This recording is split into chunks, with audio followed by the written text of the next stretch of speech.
Namaste devotees. In this video, I am going to chant Ardhanarishwara mantra. This mantra is written by Adi Guru Shankaracharya.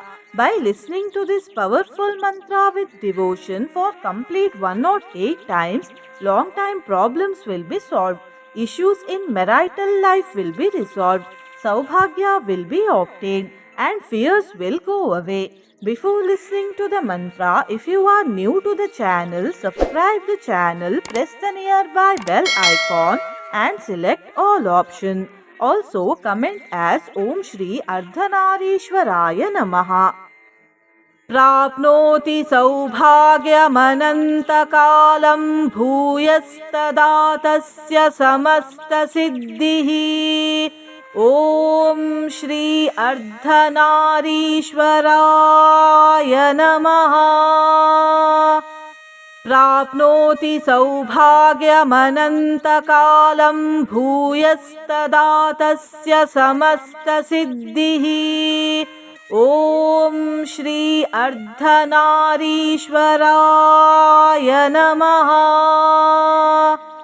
प्राप्नोति सौभाग्यमनन्तकालं भूयस्तदा तस्य समस्तसिद्धिः ॐ श्री अर्धनारीश्वराय नमः।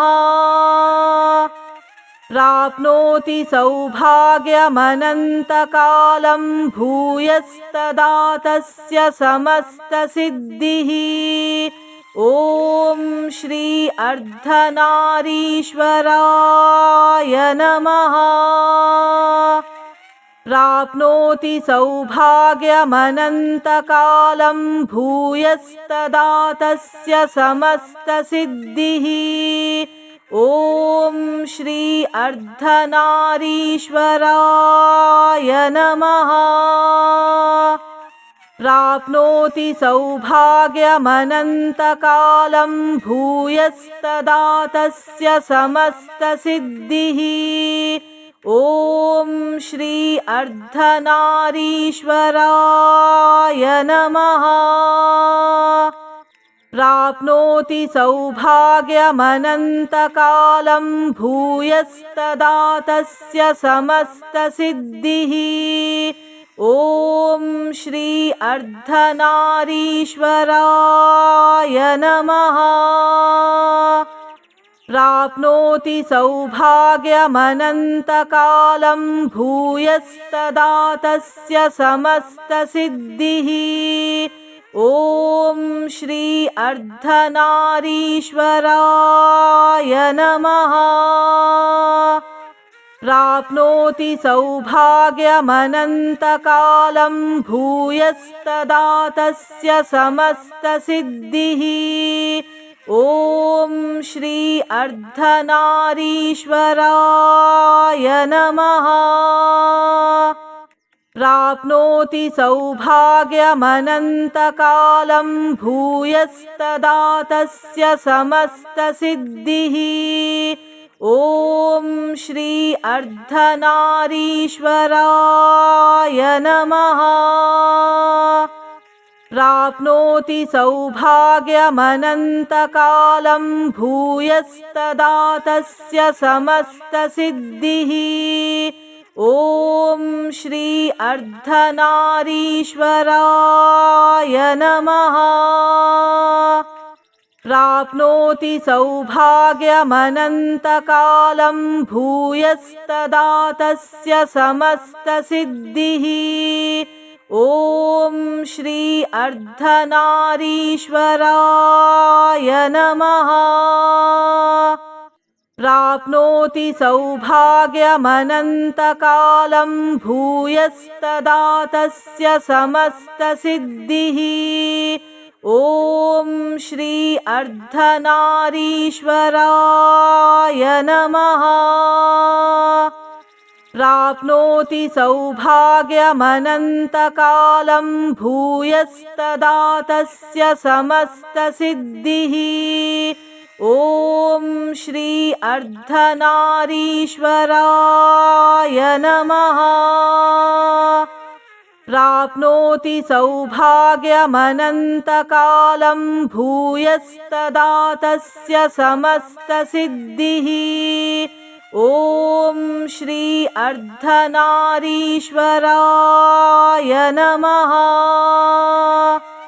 प्राप्नोति सौभाग्यमनन्तकालं भूयस्तदा तस्य समस्तसिद्धिः।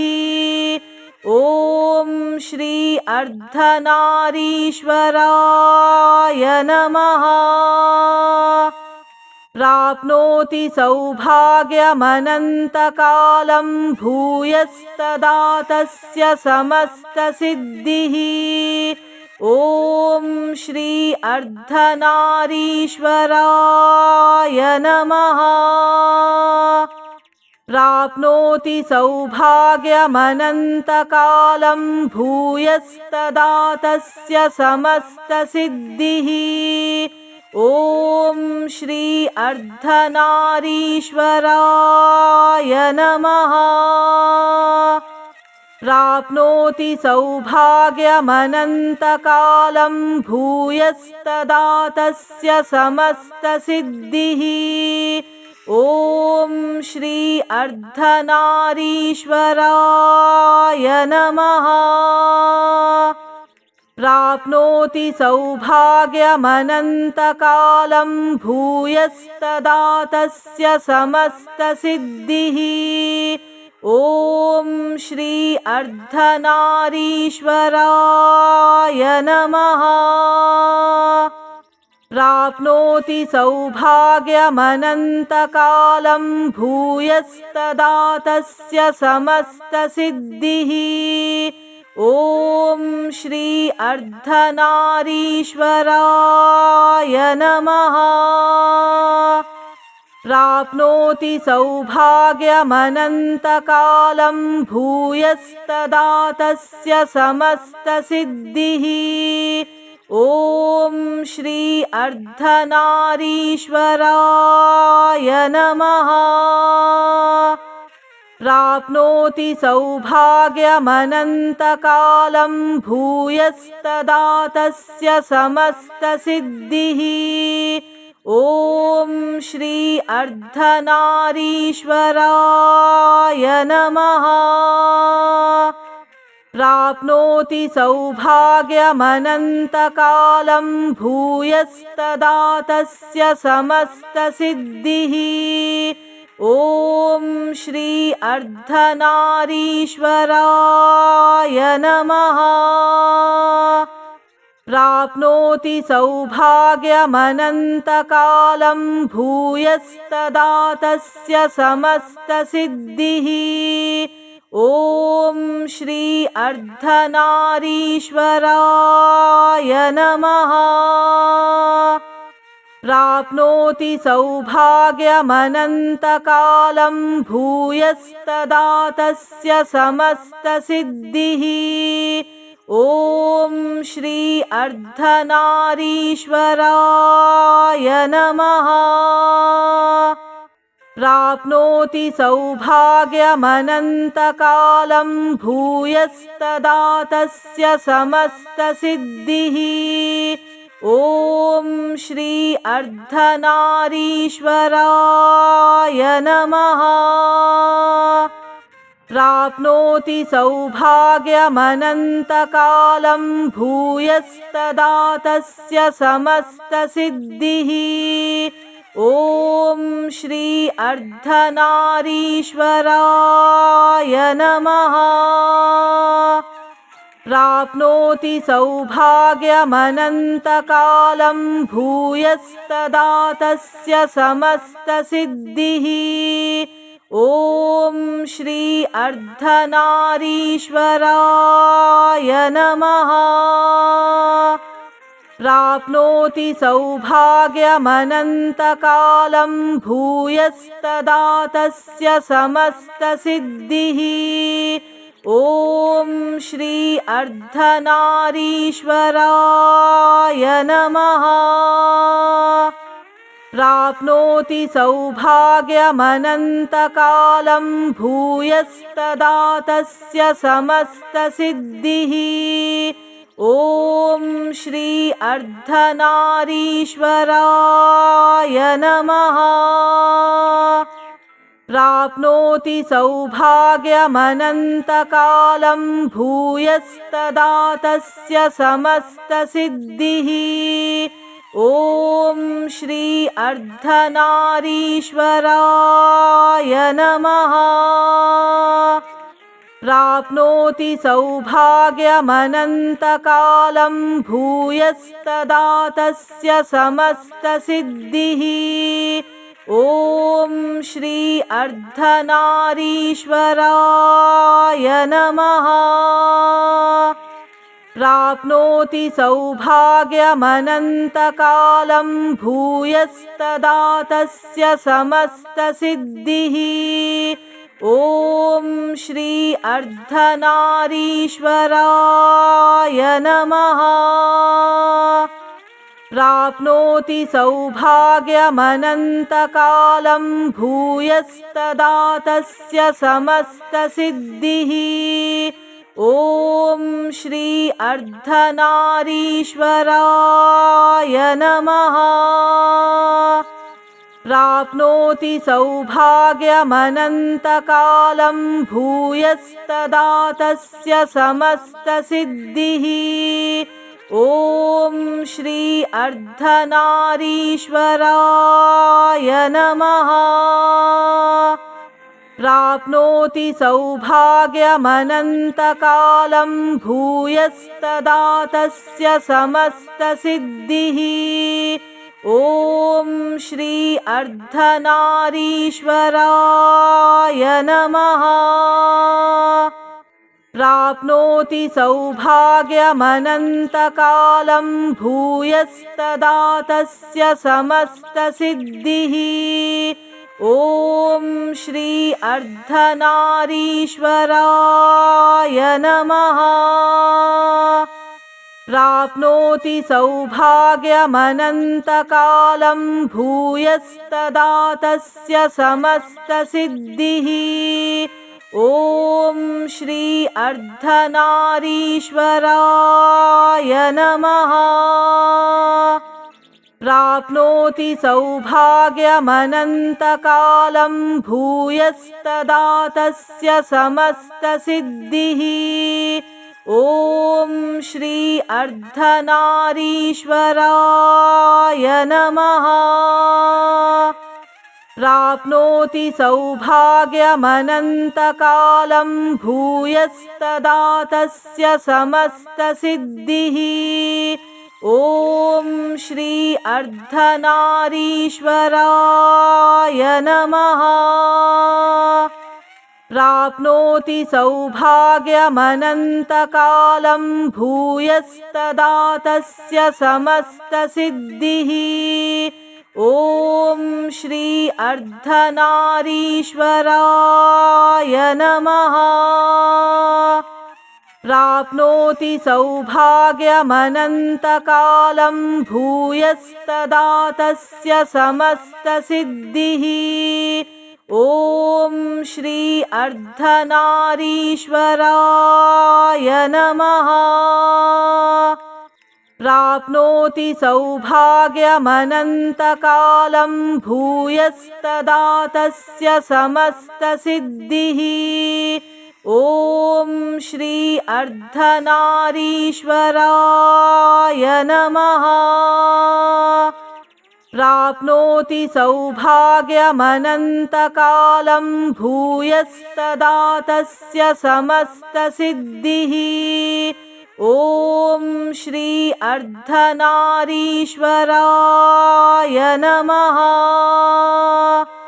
प्राप्नोति सौभाग्यमनन्तकालं भूयस्तदा तस्य समस्तसिद्धिः। ॐ श्री अर्धनारीश्वराय नमः।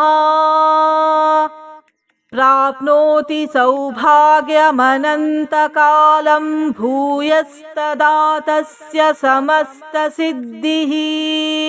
ॐ श्री अर्धनारीश्वराय नमः। प्राप्नोति सौभाग्यमनन्तकालं भूयस्तदा तस्य समस्तसिद्धिः। ॐ श्री अर्धनारीश्वराय नमः। प्राप्नोति सौभाग्यमनन्तकालं भूयस्तदा तस्य समस्तसिद्धिः। ॐ श्री अर्धनारीश्वराय नमः।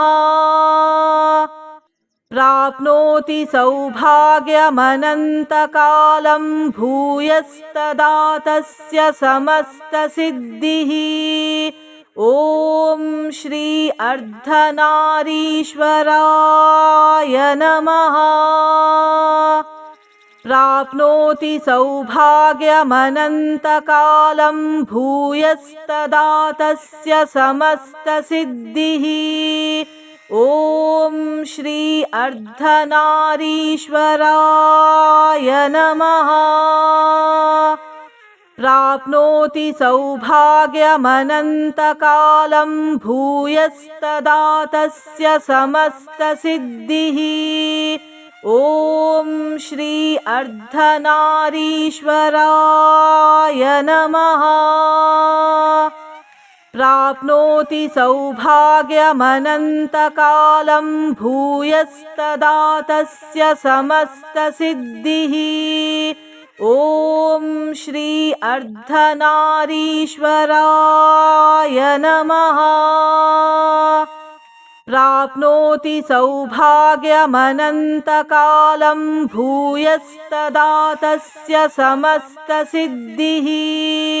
ॐ श्री अर्धनारीश्वराय नमः।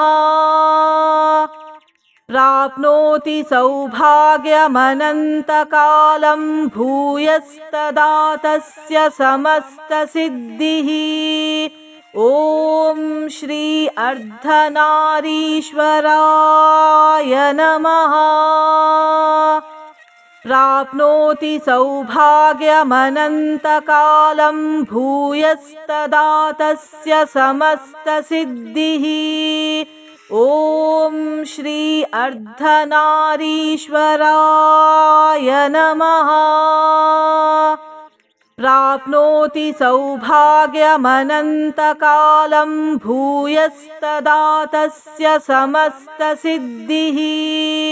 ॐ श्री अर्धनारीश्वराय नमः। प्राप्नोति सौभाग्यमनन्तकालं भूयस्तदा तस्य समस्तसिद्धिः। ॐ श्री अर्धनारीश्वराय नमः। प्राप्नोति सौभाग्यमनन्तकालं भूयस्तदा तस्य समस्तसिद्धिः। ॐ श्री अर्धनारीश्वराय नमः। प्राप्नोति सौभाग्यमनन्तकालं भूयस्तदा तस्य समस्तसिद्धिः। ॐ श्री अर्धनारीश्वराय नमः। प्राप्नोति सौभाग्यमनन्तकालं भूयस्तदा तस्य समस्तसिद्धिः। ॐ श्री अर्धनारीश्वराय नमः। प्राप्नोति सौभाग्यमनन्तकालं भूयस्तदा तस्य समस्तसिद्धिः। ॐ श्री अर्धनारीश्वराय नमः। प्राप्नोति सौभाग्यमनन्तकालं भूयस्तदा तस्य समस्तसिद्धिः। ॐ श्री अर्धनारीश्वराय नमः। प्राप्नोति सौभाग्यमनन्तकालं भूयस्तदा तस्य समस्तसिद्धिः। ॐ श्री अर्धनारीश्वराय नमः। प्राप्नोति सौभाग्यमनन्तकालं भूयस्तदा तस्य समस्तसिद्धिः। ॐ श्री अर्धनारीश्वराय नमः। प्राप्नोति सौभाग्यमनन्तकालं भूयस्तदा तस्य समस्तसिद्धिः। ॐ श्री अर्धनारीश्वराय नमः। प्राप्नोति सौभाग्यमनन्तकालं भूयस्तदा तस्य समस्तसिद्धिः। ॐ श्री अर्धनारीश्वराय नमः। प्राप्नोति सौभाग्यमनन्तकालं भूयस्तदा तस्य समस्तसिद्धिः। ॐ श्री अर्धनारीश्वराय नमः। प्राप्नोति सौभाग्यमनन्तकालं भूयस्तदा तस्य समस्तसिद्धिः। ॐ श्री अर्धनारीश्वराय नमः। प्राप्नोति सौभाग्यमनन्तकालं भूयस्तदा तस्य समस्तसिद्धिः। ॐ श्री अर्धनारीश्वराय नमः। प्राप्नोति सौभाग्यमनन्तकालं भूयस्तदा तस्य समस्तसिद्धिः। ॐ श्री अर्धनारीश्वराय नमः। प्राप्नोति सौभाग्यमनन्तकालं भूयस्तदा तस्य समस्तसिद्धिः। ॐ श्री अर्धनारीश्वराय नमः। प्राप्नोति सौभाग्यमनन्तकालं भूयस्तदा तस्य समस्तसिद्धिः। ॐ श्री अर्धनारीश्वराय नमः। प्राप्नोति सौभाग्यमनन्तकालं भूयस्तदा तस्य समस्तसिद्धिः। ॐ श्री अर्धनारीश्वराय नमः। प्राप्नोति सौभाग्यमनन्तकालं भूयस्तदा तस्य समस्तसिद्धिः। ॐ श्री अर्धनारीश्वराय नमः। प्राप्नोति सौभाग्यमनन्तकालं भूयस्तदा तस्य समस्तसिद्धिः। ॐ श्री अर्धनारीश्वराय नमः। प्राप्नोति सौभाग्यमनन्तकालं भूयस्तदा तस्य समस्तसिद्धिः। ॐ श्री अर्धनारीश्वराय नमः। प्राप्नोति सौभाग्यमनन्तकालं भूयस्तदा तस्य समस्तसिद्धिः। ॐ श्री अर्धनारीश्वराय नमः। प्राप्नोति सौभाग्यमनन्तकालं भूयस्तदा तस्य समस्तसिद्धिः। ॐ श्री अर्धनारीश्वराय नमः। प्राप्नोति सौभाग्यमनन्तकालं भूयस्तदा तस्य समस्तसिद्धिः। ॐ श्री अर्धनारीश्वराय नमः। प्राप्नोति सौभाग्यमनन्तकालं भूयस्तदा तस्य समस्तसिद्धिः। ॐ श्री अर्धनारीश्वराय नमः। प्राप्नोति सौभाग्यमनन्तकालं भूयस्तदा तस्य समस्तसिद्धिः। ॐ श्री अर्धनारीश्वराय नमः। प्राप्नोति सौभाग्यमनन्तकालं भूयस्तदा तस्य समस्तसिद्धिः। ॐ श्री अर्धनारीश्वराय नमः। प्राप्नोति सौभाग्यमनन्तकालं भूयस्तदा तस्य समस्तसिद्धिः। ॐ श्री अर्धनारीश्वराय नमः।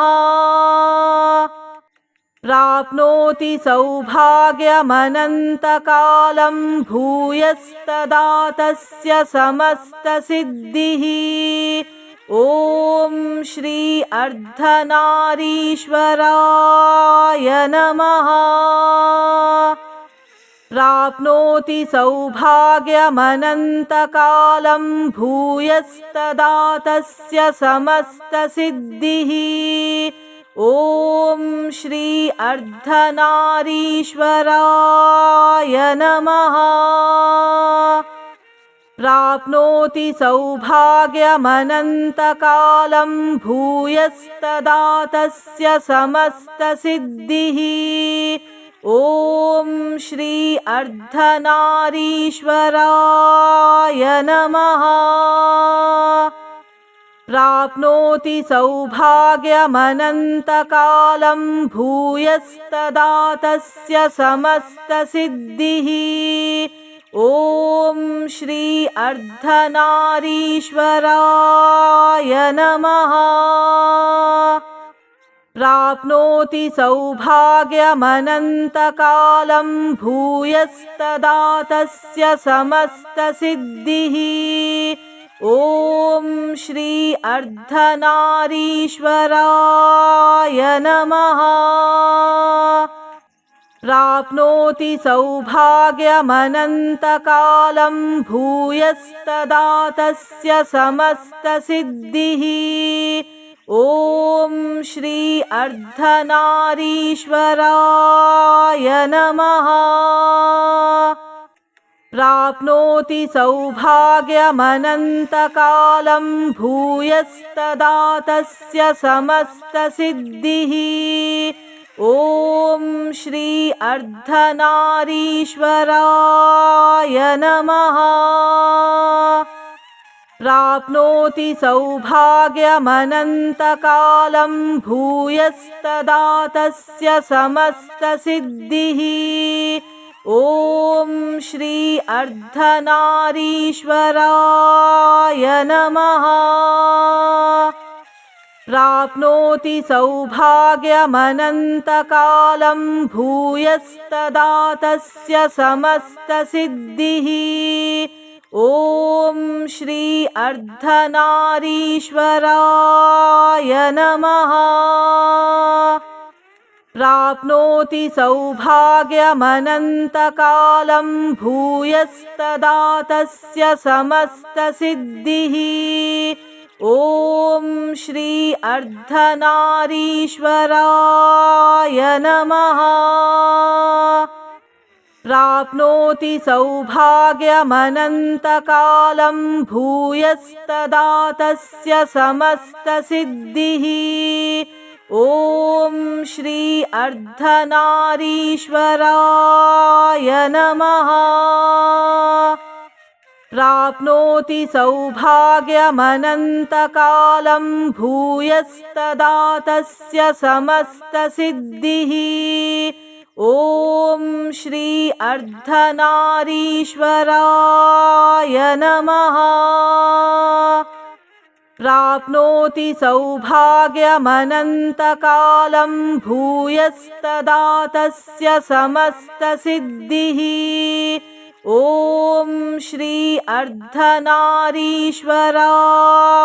नमः। प्राप्नोति सौभाग्यमनन्तकालं भूयस्तदा तस्य समस्तसिद्धिः। ॐ श्री अर्धनारीश्वराय नमः। प्राप्नोति सौभाग्यमनन्तकालं भूयस्तदा तस्य समस्तसिद्धिः। ॐ श्री अर्धनारीश्वराय नमः। प्राप्नोति सौभाग्यमनन्तकालं भूयस्तदा तस्य समस्तसिद्धिः। ॐ श्री अर्धनारीश्वराय नमः। प्राप्नोति सौभाग्यमनन्तकालं भूयस्तदा तस्य समस्तसिद्धिः। ॐ श्री अर्धनारीश्वराय नमः।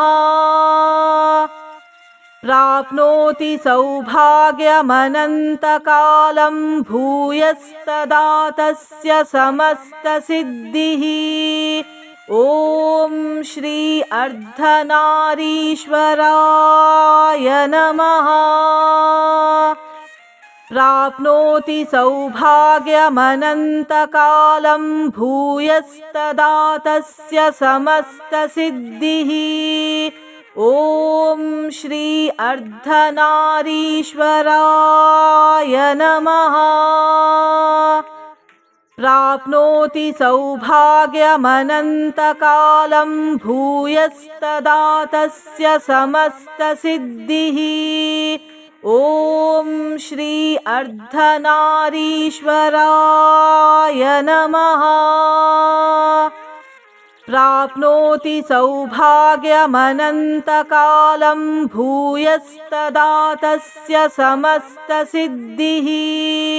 ॐ श्री अर्धनारीश्वराय नमः। प्राप्नोति सौभाग्यमनन्तकालं भूयस्तदा तस्य समस्तसिद्धिः। ॐ श्री अर्धनारीश्वराय नमः। प्राप्नोति सौभाग्यमनन्तकालं भूयस्तदा तस्य समस्तसिद्धिः। ॐ श्री अर्धनारीश्वराय नमः। प्राप्नोति सौभाग्यमनन्तकालं भूयस्तदा तस्य समस्तसिद्धिः। ॐ श्री अर्धनारीश्वराय नमः।